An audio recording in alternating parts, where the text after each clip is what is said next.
Happy birthday to me. Happy birthday to me. It's my birthday.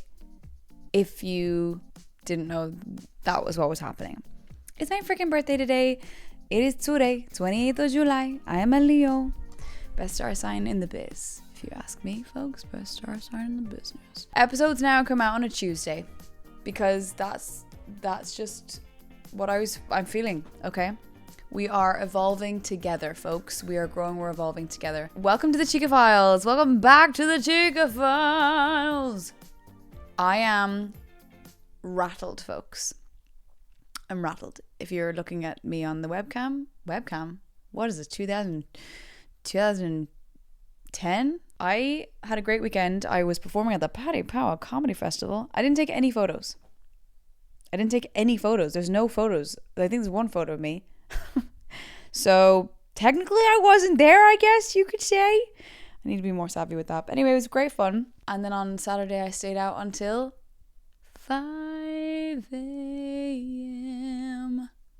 because apparently I think I'm 24. What the hell? I haven't stayed out until 5 a.m. since I don't even know when, folks. I don't even know when. So, yeah, really, I'm just raw. Today's Monday. I'm recording this on a Monday. You're listening to this tomorrow. Isn't that crazy?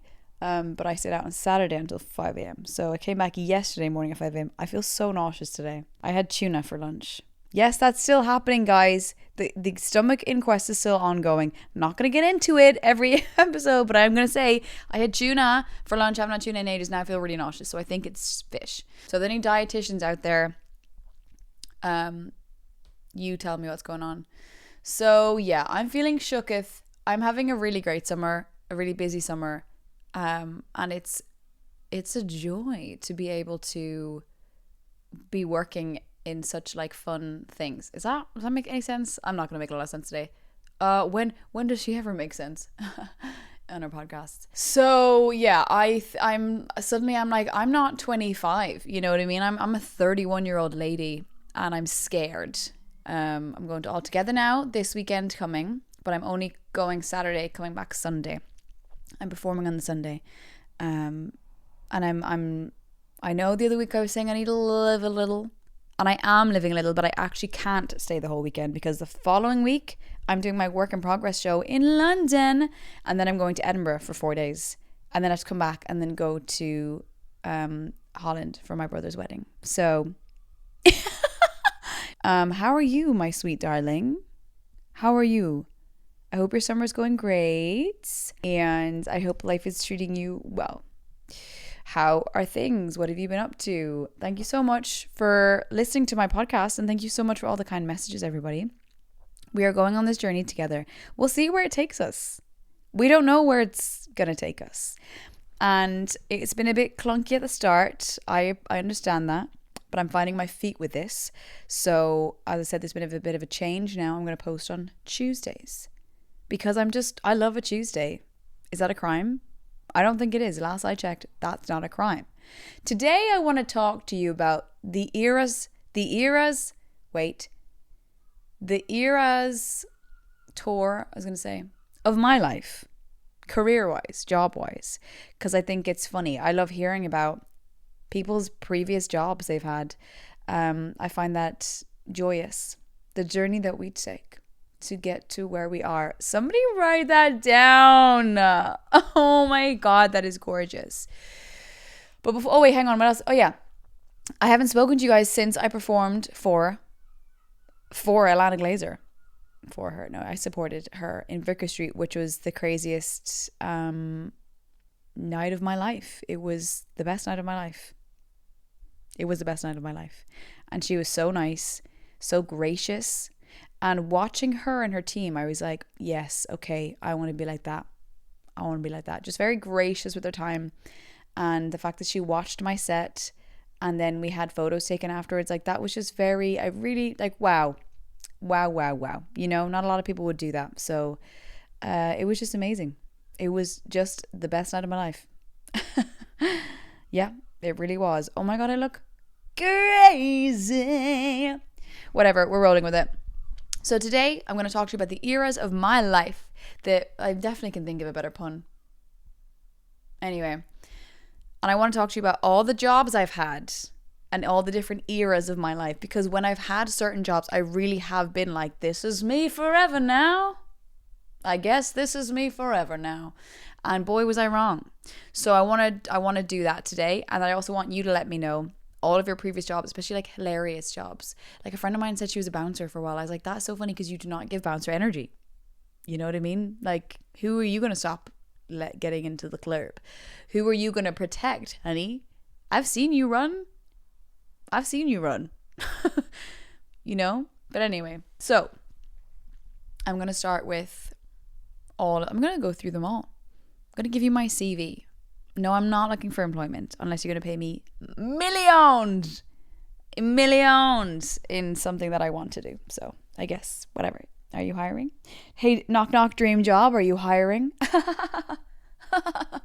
Also, I watched, yesterday I was so hungover and I just was wanting documentaries, like kind of crazy documentaries, which I usually don't really watch. And I watched A Toxic Love Story, I think it's called. Crazy. Very, very enjoyable watch.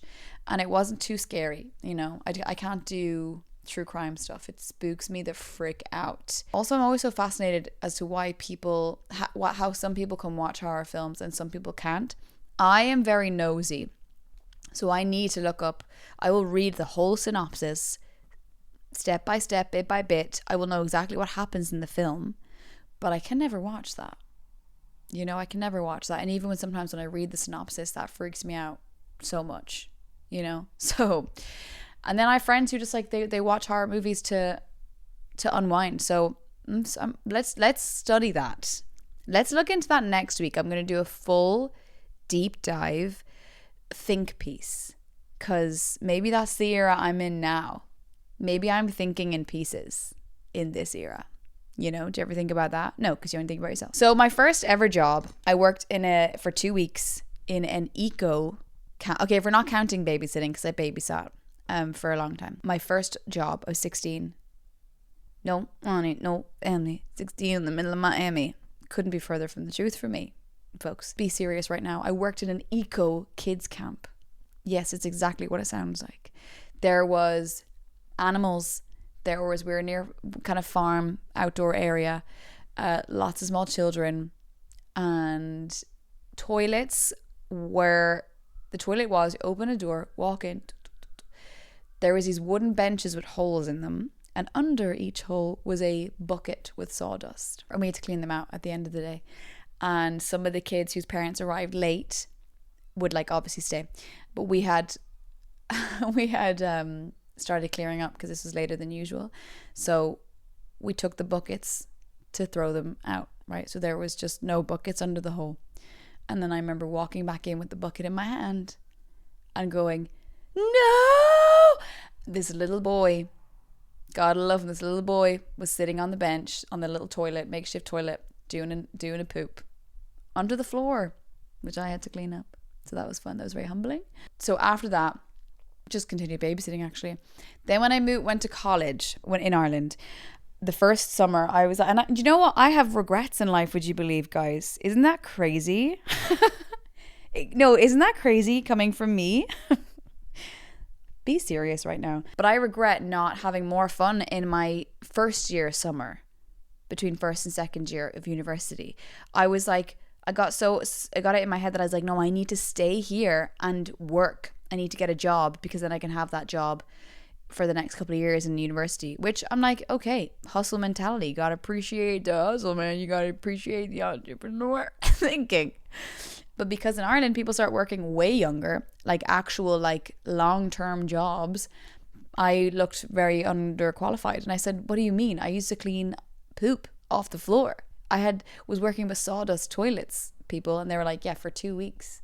And I said, you got me there. You got me there. So the only place that would take me, again for 2 weeks only, was this shop called, I don't know if I should name it. There's a shop in Cork City with clothes that are so not me. Let's just say that. very synthetic, luminous, literally luminous. I would call them uns clothes, right? And what I mean by that is you walk in the shop, the music was blaring, real like club music. If I was to describe this shop as a beverage, I would say Red Bull. I would say a can of Red Bull. Now I know that a lot of people do. Maybe that doesn't resonate with you because maybe you drink Red Bull. A lot of people do. The last time I had an energy drink was when I was in university. I had half a can because my housemate was like, here, take this can of knockoff Red Bull to help you finish your essay. I went into the library, the college library. I said, here we go. I'm going to lock in. I had half the can. I said, I'm going to have a panic attack. And I had to leave. I think I had to go on a really long walk, or I had to go to the gym. I had to go to the gym and just run on the treadmill. And then I was like, I think I'm dying. So that's the last time I had an energy drink. And honestly, people who drink energy drinks, I look at you and I'm like, wow, you're hardcore. You're made of something that I don't have. And I'm jealous. Honestly, respect to people who work in clothes shops, because that is a different type of torture. Then I worked in when I think of all the jobs I had in university, I was a disaster. My second year of university, I got a job in this like corner shop thing, which had a deli, and I would work weekends. And I am so bad at maths, as we know. I used to have to tally the register, the till or whatever. I was so bad. I don't understand how. And I know you're probably listening going, it's simple, just add up everything. You don't understand. Because I don't understand. It's not that simple. Okay? I just couldn't understand it. And then the manager was always like, what is going on here? So anyway, he didn't ask me back after a few months. And honestly, I was fine. I was okay with that. Because I used to be in the shop on my own and it was kind of freaked me out sometimes. And then there was a guy who used to work across the way who'd call in and like would kind of talk to me about, I remember Weatherspoons opened in Cork and he was like really angry. He was a youngish guy. He was like kind of angry, and then he was going on about English corporations and how much he hated them and was really anti-English. And I was like, get out of my shop, sir. Get out. I have things to do. I need to count all the money in this shop incorrectly. Okay? I have things to do. Get out. So then we're entering hospitality, restaurants, blah, blah, blah era. Okay? She's in her restaurant era. She enters way too high. I was a supervisor. You know what I mean? I said, yes, I used to lock that shop, my friend. And she said, okay, let's make you a supervisor. I was like, I don't want to be a supervisor. I just want to clock in and clock out. I don't want that responsibility. But I took it in my stride and I worked there for a few months. I worked there my last summer in Cork. And again, I couldn't do the cash thing. Now, I'm not going to tell you why this isn't fully my fault because somebody could get in trouble. But let's just say there is an external reason as to why the person couldn't teach me properly. If you see me out and about someday, I'll tell you the story. So it wasn't entirely my fault. Also, one time this person called for a take. So it used to get so busy and it was so hot in that shop because they would literally be behind us. All the lads would be cooking and with the woks and they'd be like, whoa, like full flames. And then it would get so busy. People would be in for their takeaways and for their sit down meals. And I remember somebody called one time and then the delivery took ages to get to them. And then they called back and I was supervisor, obviously, complained and said that I had like insulted him and that I said this phrase to him. And it was like a specific Cork phrase. I'm not from Cork, right? And at the time I was like still very like fresh from Brussels, you know what I mean? So I grew up in Brussels. Oh yeah, I grew up in Brussels for those of you who don't know. So anyway, the guy said I said this really Cork phrase, insult, and insulted him and his child, right? And I was like, I didn't. I literally didn't. And I had to fill out this form and stuff. And my manager, thank God, my manager was like, she didn't say that because she would never say. And the guy on the phone was like, no, swear to God, she did. She said, and he was like, tell me exactly what she said. And he said that phrase. And he was like, no, she didn't. Like, she doesn't. So that's, thank God. They were like, okay, you didn't do it. I was like, I know, y'all. So this is like a weird man. Just annoyed he didn't get his Kung Pao chicken or whatever. I said, sir, you and your toddler are going to be fed. And they were fed. And he was just giving out that his Thai green curry didn't arrive on time and then tried to throw me under the bus. Anyway, I lost them a lot of money, I would say, because I couldn't do the cash sheet. I remember one day in particular, oh my God, I was getting so stressed because I was like, guys, I don't want to be a supervisor. I just want to be a server. Like, I was good at the responsibility and like delegating and being a nice boss, manager, whatever the title is, but I was like, I don't want to do the cash sheet. I don't want to be counting money. And you don't want me counting money. You don't want me doing any Excel spreadsheets. And I remember one day, I was just like, oh man, I was just really just struggling one of the days, and I walked to work and I was listening to my music, slipped down a hill, bow, on my butt, on my elbows, landed, music really loud, woman came running over to me, couldn't hear her, and I was like, I got such a shock, called my mom, bawling, crying, and then I got onto the bus and everyone was like looking at me, and I was like, why are you looking at me with a weird sympathetic thing? And I sat down, and then I got off the bus and I walked to the restaurant, and I caught myself in a mirror window, and I was like, oh, that's why I had, and again, I have photographic evidence I'm going to put it here if you're watching. I'm going to also add it on the Instagram page. All of the visual references I do add to the Instagram page, so do have a look there, my darlings. But I was wearing heavy black mascara, and it was all under my eyes. And I was like bleeding, elbows, everything. Walked into the shop anyway, and the manager was there, and he was like, oh no, he called me on the way over, and he was like, I'll never forget it, he was like, what's going on, darling? And I was like, oh my God, I'm so sorry, like I literally can't count, I don't know what's going on. And then I got there and he's like, oh, and you left the window open. And I was covered in food. I used to always get caught, I'd be carrying trays, I used to always get caught under my boobs, like on the t-shirt, and I couldn't really like see right under. I used to have rice and stain and stuff, and I just, somebody pointed it out, and I was like, I can't do this. And then it got better, but also I was leaving then, and I remember the last day, because I was moving to Dublin, the last day was like the worst calculations I had done to date, and I think we were short like €300. Sure. And then I was like, bye. And I was like, bye, Sadhbh, thanks so much. I was like, see you later. I hope this doesn't get me into trouble. I mean, I didn't do anything wrong, just don't let me handle money in such capacity. But guess what, dear listener? It didn't end there, because I moved to Dublin, went to the Gaelic School of Acting, the National Theatre School of Ireland. And that summer, I got a job in a fancy restaurant in Dublin, which I won't name. And boy, do I have tales about that place. We used to have to wear high heels, and I had to go to physio because I had to wear heels. And we used to have to wear makeup and heels and skirts and stuff, and carry these leather-bound menus, 2 menus per person. They're really heavy. And you'd come into the restaurant, and we'd be there, the girlies would be there at reception. Hi, how are you? Welcome. How are you? Are you getting on it? Or are you going to get your drink? And then they'd sit down and have their drink. And then when their table's ready, it would clickety-clackety-click over. Hi, how are you? Are you ready to go to your table?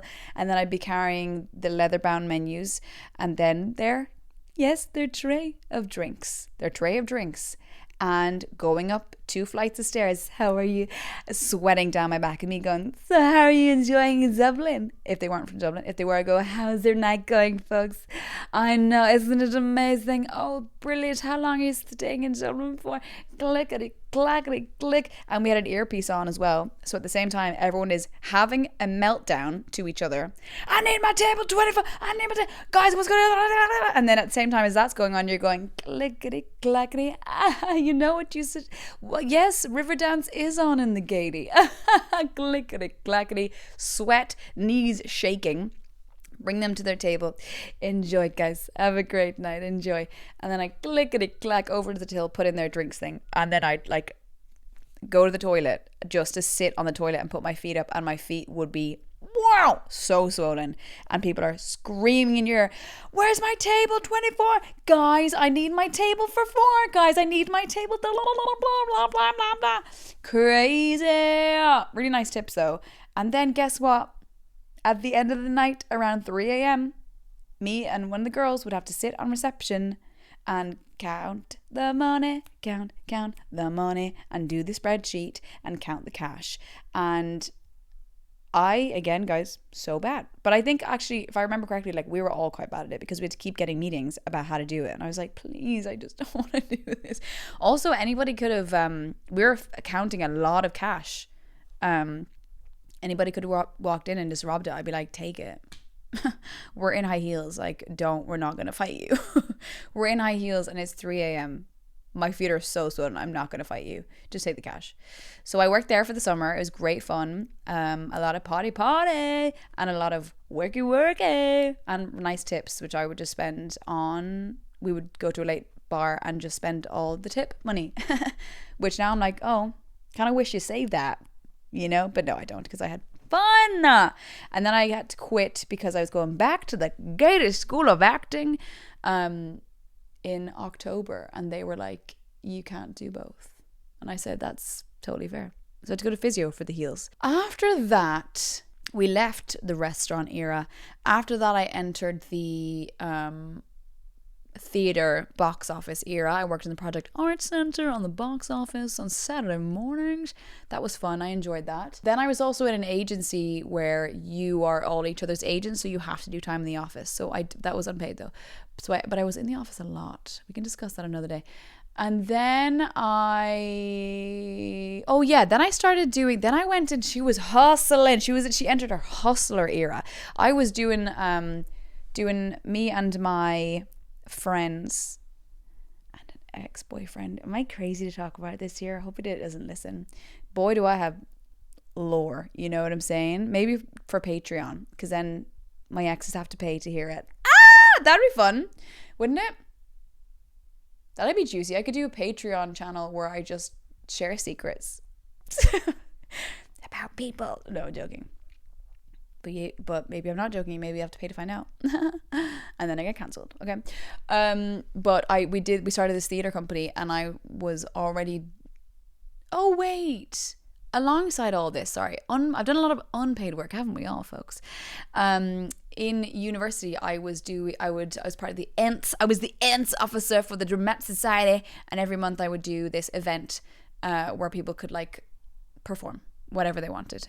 And so I would host, I would MC, I would do the graphic design on Instagram and plug it on Instagram. So I've always kind of done that, you know. I've always enjoyed the old graphic design, the old social media marketing side of things. So I've always done that on the side, okay?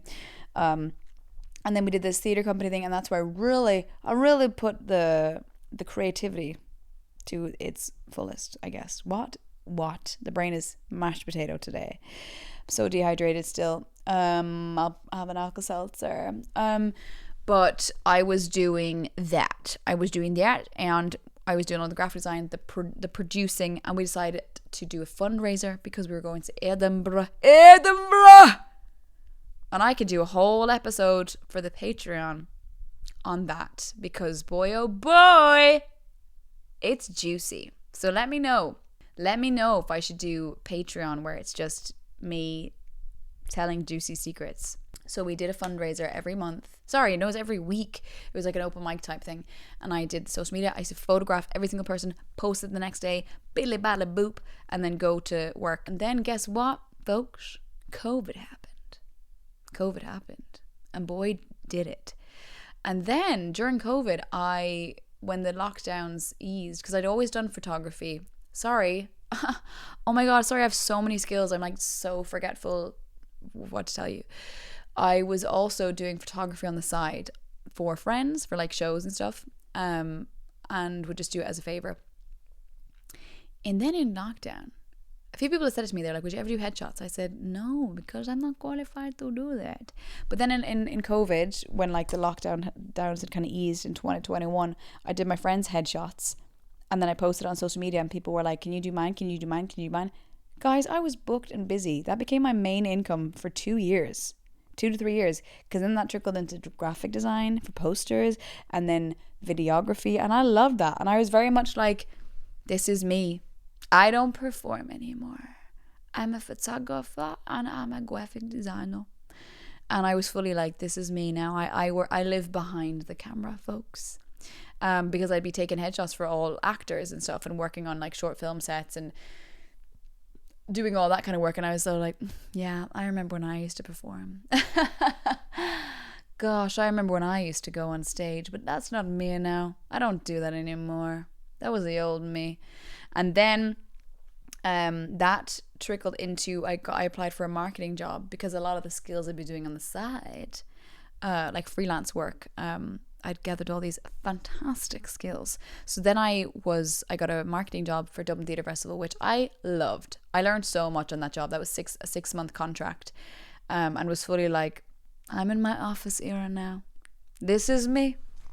I am a 9-to-5 lady. I work at a desk.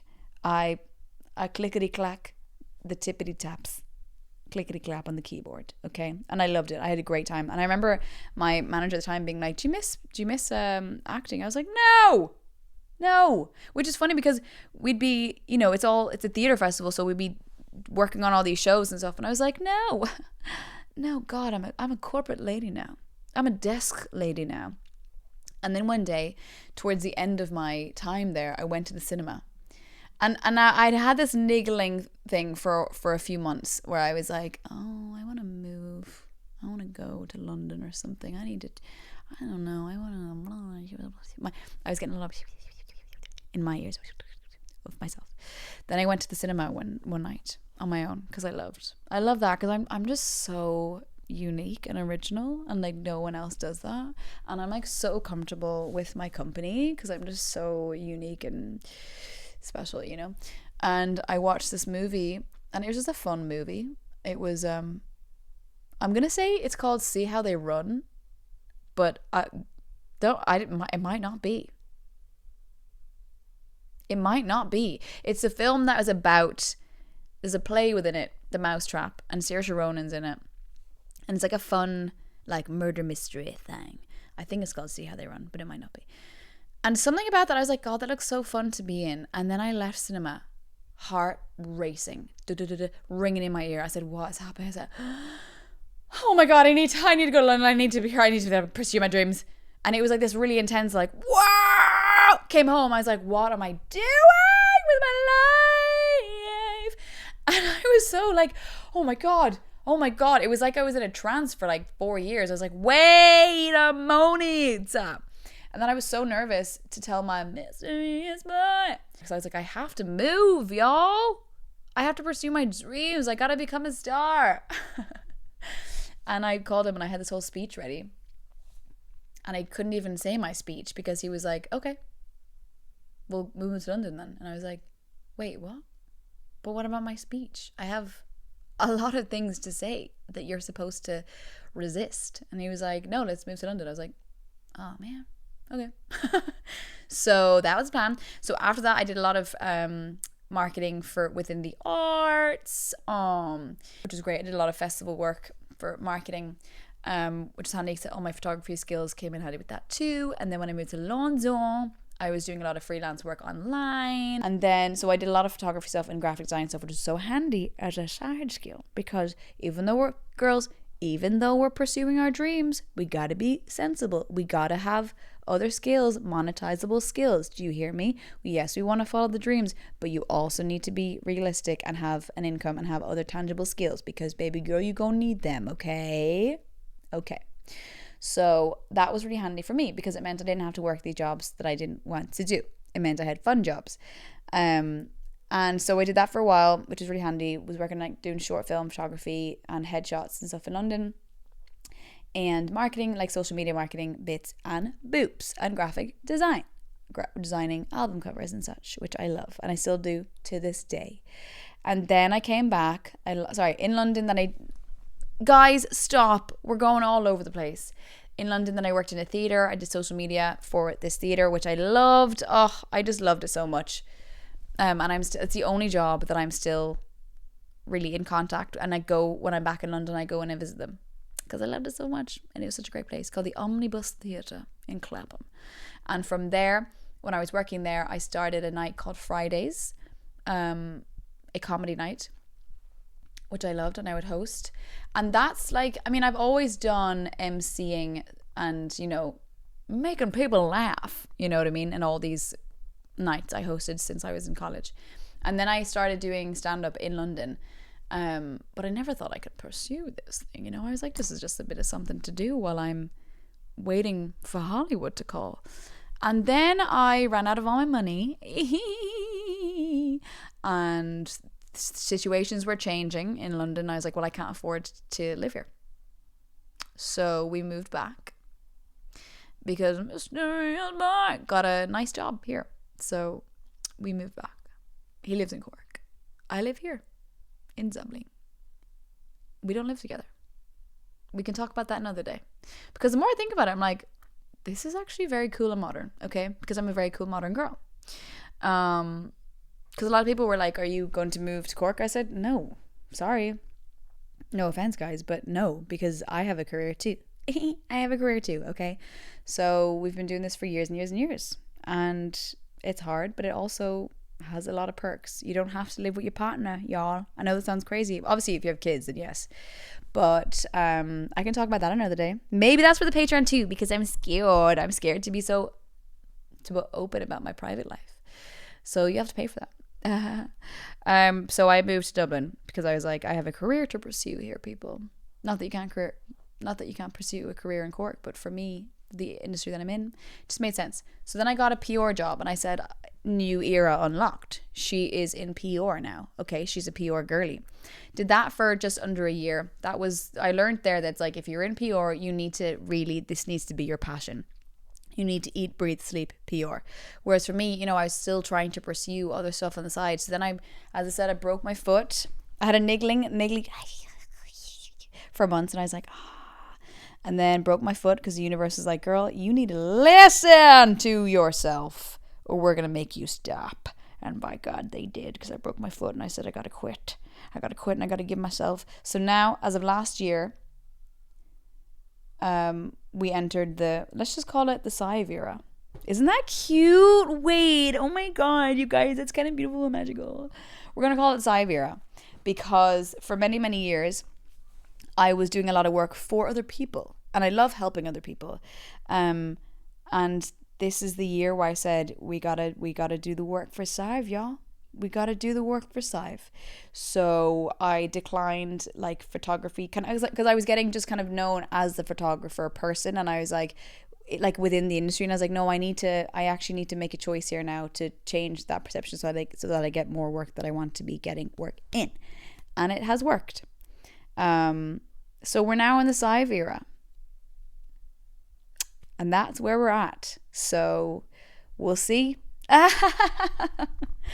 hope you enjoyed that. Let me know. I want to know your funny, like obviously mine weren't that funny, but I want to know some funny jobs. What were your many eras?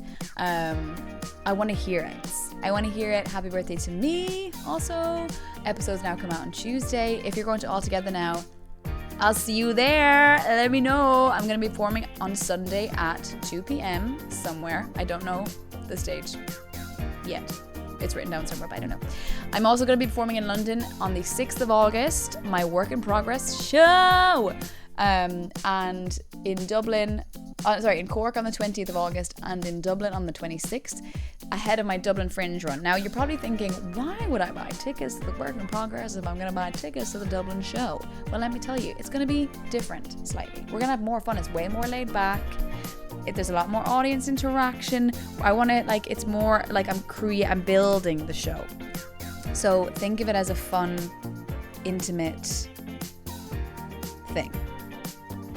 Okay? Whatever that means to you. Okay. Love you. Thank you for listening.